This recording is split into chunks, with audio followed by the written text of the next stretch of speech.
Assalamualaikum warahmatullahi wabarakatuh. Perkenalkan, nama saya Muhammad Reza Fairezi, NIM 2020-52006, Prodi Teknik Elektro. Di sini saya akan berpidato dengan tema Islam dan Gender. Sebelumnya, puji bagi Allah Tuhan alam semesta, kita memujinya, memohon pertolongannya dan mohon ampunannya dan bertobat kepadanya. Kita berlindung kepadanya dari keburukan diri kita dan keburukan perbuatan kita. Tema yang saya ambil ini adalah Islam dan Gender. Dalam bahasa Indonesia, gender berarti adalah jenis kelamin. Tapi menurut beberapa orang, salah satunya adalah Helen Tierney, gender adalah suatu konsep kultural yang berupa membuat perbedaan dalam hal peran, perilaku, mentalitas, dan karakteristik emosional antara laki-laki dan perempuan dalam berkembang dan bermasyarakat. Dan menurut Nasruddin Umar, bahwa gender adalah konsep kultural yang digunakan untuk memberikan identifikasi perbedaan dalam hal peran, perilaku, dan lain-lain antara laki-laki dan perempuan yang berkembang di dalam masyarakat yang didasarkan pada rekayasa sosial. Di sini terdapat banyak sekali pendapat masing-masing ya, dan saya akan menyebutkan 3. Yang terakhir adalah Hilary M. List mengartikan gender sebagai harapan-harapan budaya terhadap laki-laki dan perempuan.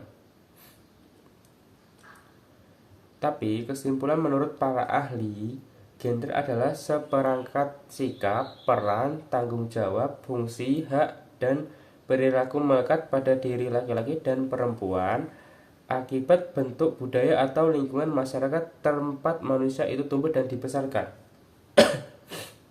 Dan definisi secara umum adalah gender dimaknai sebagai perbedaan yang bersifat sosial budaya yang merupakan nilai yang mengacu pada sistem hubungan sosial yang membedakan fungsi serta peran perempuan dan laki-laki dikarenakan perbedaan biologis dan kodrat yang oleh masyarakat kemudian dibakukan menjadi budaya dan seakan tidak lagi bisa ditawar. Dan selanjutnya kita akan membahas tentang kesetaraan gender. Kesetaraan gender ini adalah suatu kesamaan antara laki-laki dan perempuan ya. Dalam hal hak sebagai manusia, kesempatan dan lain-lain itu kita harus sama. Dalam kesetaraan gender, kita harus menyamakan semuanya. Tidak boleh kalau kita membanggakan suatu gender kita.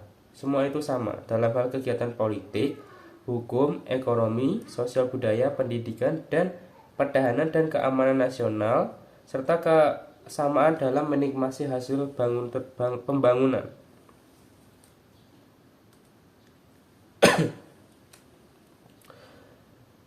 Bentuk ketidakadilan gender yaitu adalah stereotip, kekerasan, marginalisasi, subordinasi, dan double burden.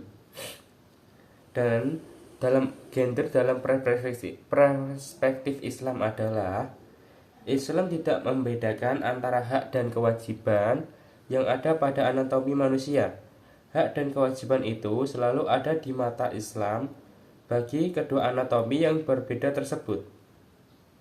Islam mengedepankan konsep keadilan bagi siapapun dan untuk siapapun tanpa melihat jenis kelamin mereka. Islam adalah agama yang telah membebaskan belenggu tirani, perbudakan, persamaan hak, dan tidak pernah mengedepankan dan menonjolkan salah satu komunitas anatomi saja. Islam hadir sebagai agama yang menyebarkan kasih sayang bagi siapa saja. Dan dalam bahasa Indonesia mungkin ada contohnya yaitu R.A. Kartini ya. R.A. Kartini itu salah satu pejuang yang memperjuangkan gender seorang wanita. agar tidak diinjak-injak oleh para lelaki ya. Dengan itu di zaman sekarang akhirnya hak seorang wanita itu sama dengan laki-laki dan tidak ada yang membeda-bedakan. Selanjutnya,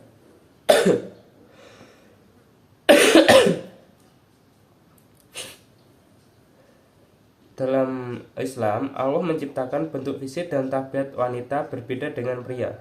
Kaum pria diberikan kelebihan oleh Allah Subhanahu wa taala, fisik maupun mental atas kaum wanita sehingga pantas kami pria sebagai pemimpin atas kaum wanita. Dalam perspektif Islam, semua diciptakan Allah Subhanahu wa taala bersama kodratnya masing-masing. Dan kita sebagai laki-laki itu tugasnya itu untuk menjaga seorang perempuan ya, dan tidak boleh kayak merendahkan hak atau martabat seorang perempuan. Dan perempuan itu juga mempunyai hak yang sama. Dan berikut adalah pidato dari saya. Jika ada kesalahan dan salah bicara, saya mohon maaf. Wassalamualaikum warahmatullahi wabarakatuh.